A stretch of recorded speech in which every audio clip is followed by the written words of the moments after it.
have Kerber Rose Wealth Management's administrative assistant, Alex Miller, discussing how her family went from living paycheck to financial peace. Alex has been with Kerber Rose for over a year and is very passionate about helping people take control of their financial situation. Without further ado, I'd like to hand this over to Alex so she can kick off the presentation for us. Thank you. Thank you, Kelly. That was so nice of you. So as she said, my name is Alex. I work here at Kerber Rose Wealth Management, and people seem to think that I have quite the story. So today I am just going to share a little bit of that. So on that note, let's get started. As you can see here, this is me, my husband, and our 4 daughters. If you're wondering if there are twins in there, there are. And in this photo, this was taken a few years ago, and this is kind of where we started. We had no savings, we had $37,000 worth of debt, and we were literally living paycheck to paycheck. And this was a very, very stressful time. It doesn't look like we're stressful in this picture, but it was a very stressful time for my husband and I. And to give you a little bit of context of what budgeting looked like before we started this financial journey. I was a stay-at-home mom at the time, and my husband would get paid, and I would look at the paycheck. And because I'm the type A, I was the one that was mainly in charge of kind of the house, the home, tidying up, and paying the bills while my husband worked. So he would get paid. I would look at how much his paycheck was, and then I'd look at our bills for the next couple weeks, and I'd kind of do some math in my head. I got paid this much. My bills are around $500. Now I have X amount of dollars left over to spend. Like that was my mindset, right? And I realized after so many years of doing that it caught up to us because one time I didn't do the math right and we didn't have money to pay for one of our bills. And that was a very scary situation for me. I had daughters to take care of. I got to this pivotal point in our life where something needed to change. It was our rock bottom moment, and it was very, very scary. So and there's just so much information out there when it comes to finances that I had no idea where to start to clean the mess up that I put my family and I into, which kind of leads me to my next slide here on what do you prioritize? Do you prioritize building an emergency fund? Do you pay off all of your debt? Do you start saving for your kids' college? Do you start saving for retirement? Like all 4 of these, I would argue, are very important things in your financial journey, and nobody really tells you where do you start. Like I wasn't taught this growing up, so I had to figure it out myself. And I always utilize my messy house analogy here, where I don't know if any of you guys have kids, but my house is a mess all the time. I can't keep it clean. There's 4 of them. There's 1 of me. And when I come home from work sometimes, I just look at the house and I go, where in the world do I start? Do I start with the counter? Do I start with the dishes? Do I start with the floor? I mean, where do you start? Where are you going to start that's going to make the biggest impact? And what I learned after researching about personal finances, that there's a step-by-step process to lighten the load, to make your messy house a tidy home. And on that note, I am going to share what my family and I did to get our house tidy again. So the first thing that we did was we saved $1,000. This was a very big deal for us because, as I said in my first slide, we were living paycheck to paycheck, which, if you can guess, we've never had a savings account before. So saving $1,000 was a huge step for my husband and I. It was almost like this is the first step of our financial journey, and we're not going back. So we saved $1,000, and some of you might be wondering, well, that's not really an emergency fund. You're right, it's not meant to be a fully funded emergency fund. It's meant to be just enough of a cushion to pay for the small things like your alternator going out on your car, or the plumbing that just needs to be fixed at the house. It's just a little cushion between you and paying off your debt, which is what I'm going to talk about next, that my husband and I did. And as I was researching about personal finances, I actually came across a very scary statistic, which I'm sure has changed now because of COVID. But pre-COVID, only 69% of Americans didn't have $1,000 in an emergency fund. That was crazy to me because that meant that 69% of Americans could not afford your typical small emergency, which means that this stuff is not being taught. I was a testament to that. So if you are one of those 69%, I'm here to tell you that you can completely overcome it. My husband and I did, and you just have to make the decision to start. So we saved $1,000. We were ready to do the next step, which is paying off all of our debt. This was a very tedious and scary process because we literally had to come face to face with the mess that we got ourselves into. So my husband and I, after we put the kids to bed one night, we sat down, we grabbed all of the paperwork of all of our debts, and we laid them all out on the table, and it was a mess. And $37,000 might not seem like a lot, but it was a lot for our family because at the time, I want you to remember, we were a single income family. I was not working. I only recently started working at Kerber Rose about a year ago, so I was still a stay-at-home mom at this point. So $37,000 was a pretty big hole that we felt that we dug ourselves into. So what we did to pay it all off, and there's many different methods to do this. Some financial gurus will preach the debt avalanche, which instead of listing your debt smallest to largest, you're going to list them from largest interest rate to smallest interest rate. And mathematically, that would make sense. But for me, I needed to feel like I was accomplishing things quickly. And I need that because I need to be able to see the light at the end of the tunnel and keep going. So we list our debts smallest to largest. We paid minimum payments on every single one of our debts except the smallest one. And that smallest one, we literally attacked it like our life depended on it. And what I mean by that is any extra money that we could find in our budget, we were putting on that smallest debt until it got paid off. And when that smallest debt got paid off, instead of saying, oh, the minimum payment for that smallest debt was, let's say it was $100. Now I have an extra $100 in my budget to spend. Instead of saying that, this is kind of the shift that happened with me. Instead of saying that, I put that $100 on the next smallest debt. So on top of paying the minimum payment on our next smallest debt, we were putting that $100 on, and then anything extra we could find in our budget. And doing this method, my husband and I were able to pay off our $37,000 worth of debt in just 15 months. Now, if you're kind of like, whoa, that is not that long, what you're not seeing is my husband picking up any extra overtime he could. What you're not seeing is both of us, we're donating our plasma at the time to make extra money. And every single day that my husband had off that he couldn't pick up overtime, I was cleaning houses for cash. So there was a lot of different incomes that we had streaming in for our family to get us to pay off that debt in 15 months. But when but we stuck to the plan. We didn't go out to eat. We weren't going on vacation. Like, we were just ready for our financial life to change forever. And that meant getting rid of all of our debt. So when we get paid, our income isn't going to somebody else.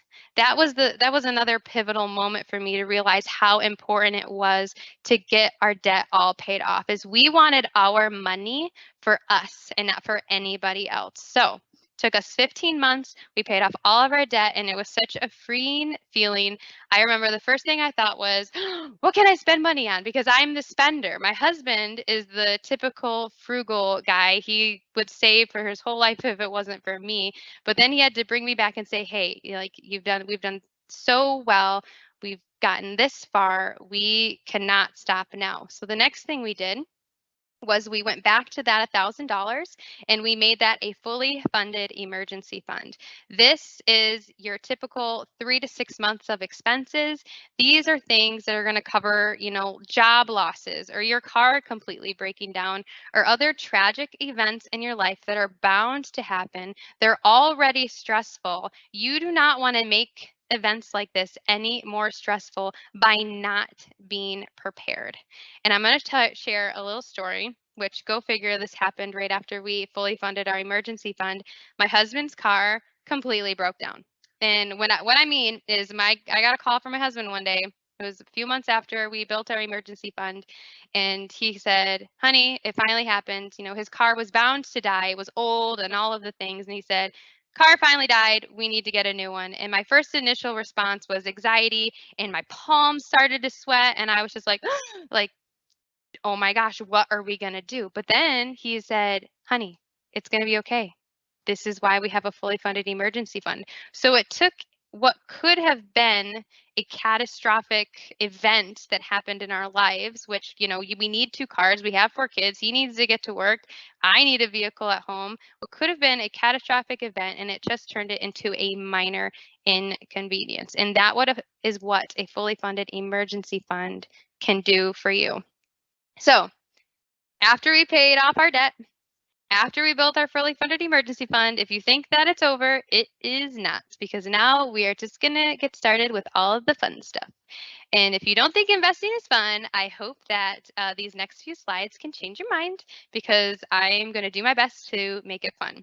So after we did all of those things, we started investing 15% of our income into retirement. And financial advisors around the board are going to tell you that 15%, that's a good average to be investing into retirement. So then you can still have money for yourself, where you're not putting all of your paycheck away, you know, for retirement. And there's 3 easy ways that you can do that. You can take advantage of your employer match, you can take advantage of your Roth IRA, or you can take advantage of a traditional IRA. Me personally, everyone knows this about me, I am obsessed with a Roth IRA, and I'm going to give you my reasoning why.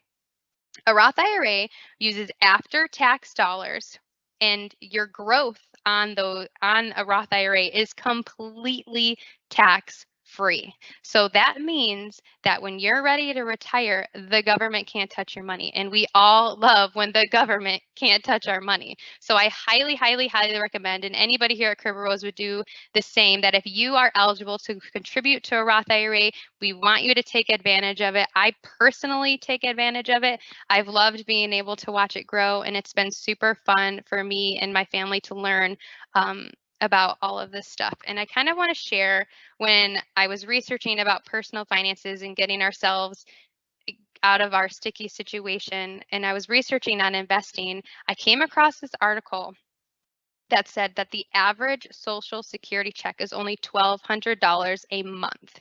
That means when you are ready to stop working, if you have not invested your money into retirement, the government is only going to give you $600 bi-weekly, $1,200 a month. That is it. And if you are thinking in your head right now, like I did, that's not enough money for me to live on, then I hope I can change your mind that investing is so, so important. If you expect the government to take care of you when you're older, you are going to be very sad, because they are not going to do that. You have to take care of yourself. So on that note, I have a little example here. I made this little character, and her name is Susie. Well, I named her, so it could be anybody you want, but I just named her Susie for this sake of the webinar.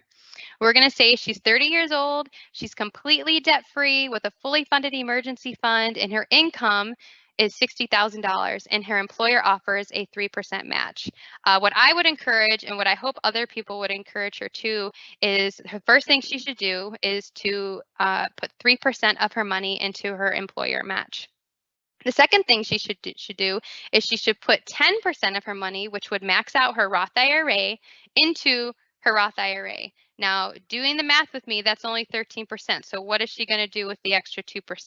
What I would tell her to do is to go back to her employer match and up her contributions by 2%, making it a 5% contribution to her employer and a 10% contribution of her income into her Roth IRA to max it out. So that is what Susie should do. Now, if you're still bored when it comes to investing, I really hope this next slide changes your mind, because I am about to show you guys how to be a millionaire. And we share this with our clients. This is something that really excites us here at Kerber Rose Wealth Management. We love showing this hypothetical illustration, and I hope that you guys love it just as much as I do, because it really, really excites me. So I'm going to show you here. This is a hypothetical illustration of the American Balance Fund. You can see here in the corner, the bottom right. And this is the ticker for it if you guys would like to look this up on Google on your own time. And this is the history of the American Balance Fund from the last 30 years. Again, you can look all of this up on your own time. I'm just using a hypothetical illustration here, okay? So we're going to say that this person is 35 years old. So if you have never invested a dime and you're not even 35 years old yet, I'm here to tell you that there is still plenty of time. And if you are over that, there is still plenty of time, okay? This is just a hypothetical illustration. So here we have an initial investment of $6,000 and a monthly contribution after that of just $500. You see here, okay? Initial investment of $6,000. Hey, we just talked about our Roth IRA, right? This could be all money that grows tax-free. The government can't touch a dime. And then a monthly investment of $500 after that. At the end of a 30-year period, you can see here that the market value of her Roth IRA is $1 million. Now, if you're doing the math here, if this person is investing 15% of her income into retirement, that means that this person, this hypothetical person, only makes $40,000 a year if they are following our 15% rule.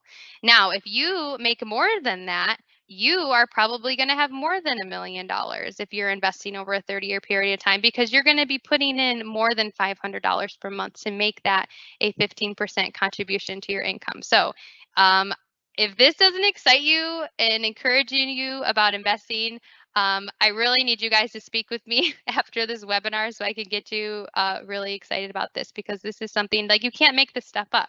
This is the easiest way to become a millionaire, and it's something that we preach here at Kerber Rose Wealth Management and we show our clients, and it's super great.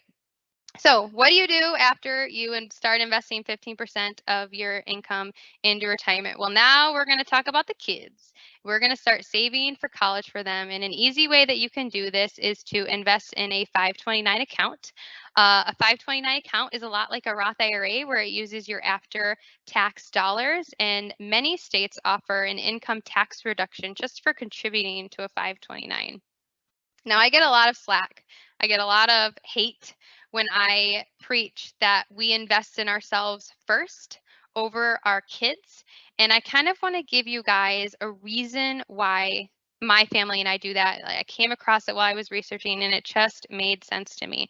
If any of you have ever been on an airplane, before they take off, the flight attendant gives you their big spiel, and they talk about, hey guys, if we hit turbulence and the oxygen masks come flying down, put the mask on yourself first before you go help anybody else.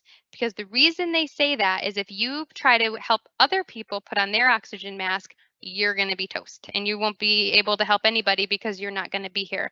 Just like with your finances, if you are giving all of your money to your kids, you are not going to have anything when you're older. You won't have anything to give them when you're older because you gave them all of your money when you should have been investing in yourself. Now, I'm not saying our kids are not worthy. I want the world for my kids, but my dream is for them not to have to worry about me financially when I'm older. That's my responsibility. And that is why I invest in ourselves first before we invest in our kids. Some people won't want to do it this way. That's completely fine. This is a very customizable plan for you, okay? It's nothing, there's no right or wrong answer here. I'm just kind of giving you what made sense to me and my family. So after we started investing 15% of our income into retirement, after we started saving money for our kids' college, what do you do with the extra money in your budget? Well, if you have a mortgage, it is time to pay off that house, because when it comes to retirement, the last thing we want to be doing is paying a mortgage payment, okay? We want this house to be 100% debt off of our plate and completely ours. So that is something that I would encourage you to do if you are following this plan, is to pay off your house as quickly as you can, because when you don't have a mortgage, do you want to know what you have? You have money in your bank account, things that you can use to travel, things you can use to start investing. You can help your kids more. You can do so much more when a big mortgage payment is off of your plate. And I remember the day that my husband and I paid off our house, we went to the courthouse, we were signing the deed.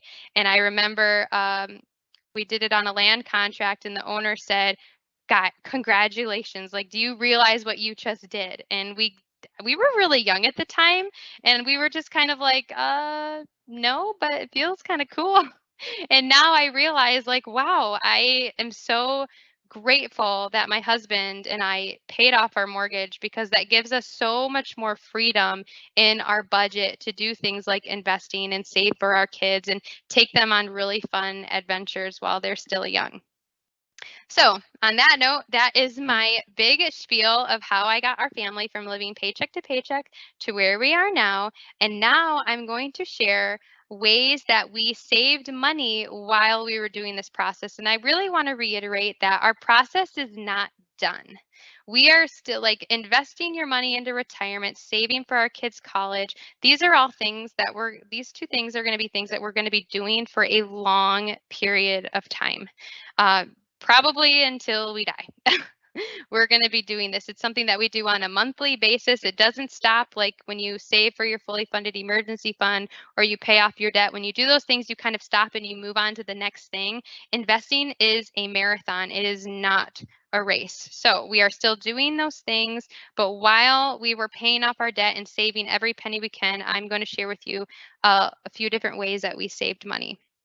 First things first is if we needed to make a large purchase, we used a sinking fund. And if you don't know what that is, that can either be a separate checkings account you use for a large purchase. You can name it a car fund or a vacation fund or whatever it is. It's just money that you're literally setting aside for whatever that large purchase is. Some people use a traditional envelope and they put it in their underwear drawer and they call it a day.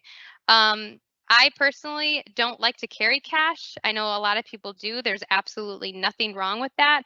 I have typically just made a separate checkings account, and I can customize them on my bank app and name it a certain thing. And that's how we've saved for large purchases. Another thing you can do to save for large purchases is you can commit to saving a percentage of your income. And a lot of HR people can actually do this for you. A lot of employers offer you to divvy out your paycheck. You could say, hey, I want to put 3% of whatever my paycheck is, and I want to put it in this account instead of my checkings account. And they can go ahead and do that for you. You just have to ask a majority of the time. The third thing you can do is, it might not seem like a big deal, but you can have a change jar. And I had a friend do this. She saved her change jar for, I think, a 15 or 16-month period of time, and she ended up with over $1,000. She literally put it somewhere in her house where she never saw, and then she took it to Coinstar after it was full, and she had over $1,000. And I remember just being like, wow, I need to do this in my life. So I attempted to do that for my family and I, but my kids, being my kids, they always find my change jar and they take money out of it.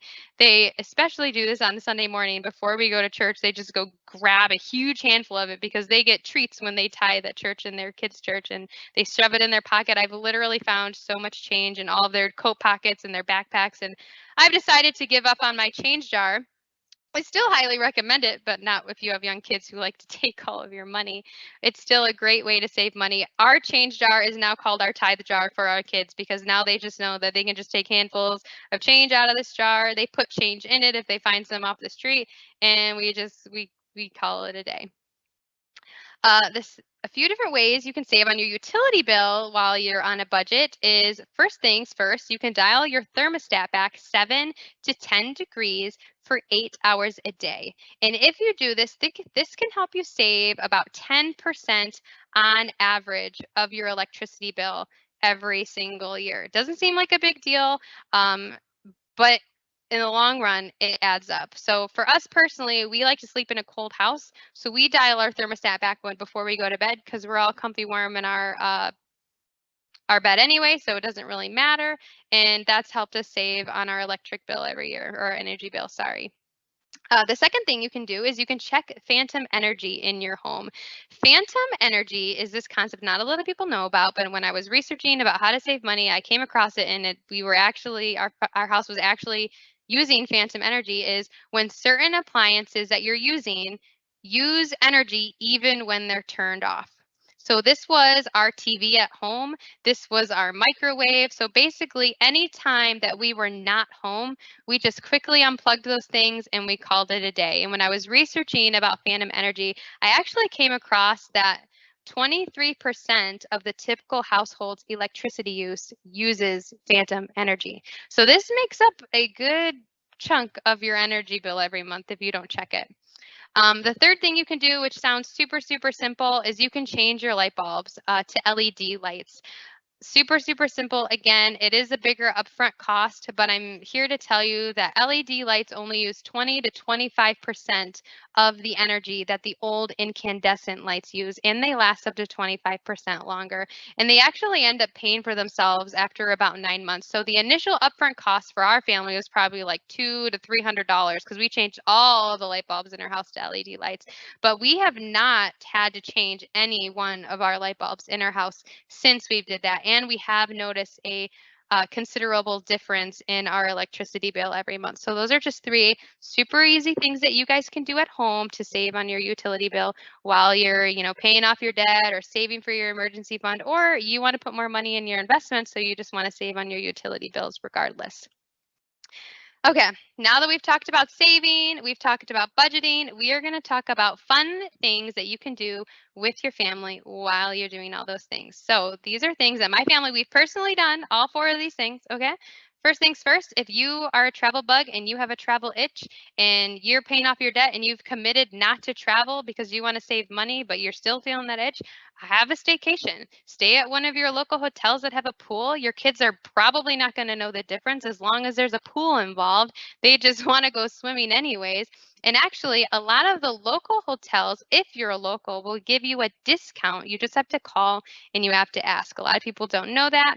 Our hotels here in the Marquette area always give locals a discount. So it just it doesn't hurt to ask, and it's going to be less expensive than going on a super extravagant vacation that your kids, all they really want is to go swimming in a pool and to get out of the house anyway. The second thing that we did, which is completely free, is we go geocaching. If you're not sure what geocaching is, it's an app on your phone. There's many different apps out there. None of them are right or wrong. They're all equally as fun. Is it uses GPS coordinates to find treasures. And this can happen anywhere in the United States. I know when I travel to Wisconsin, I can pull up my geocaching app and my girls are like, Mom, is there a cache nearby? And I'll open it up. I'll be like, oh my gosh, there is. Let's go find it.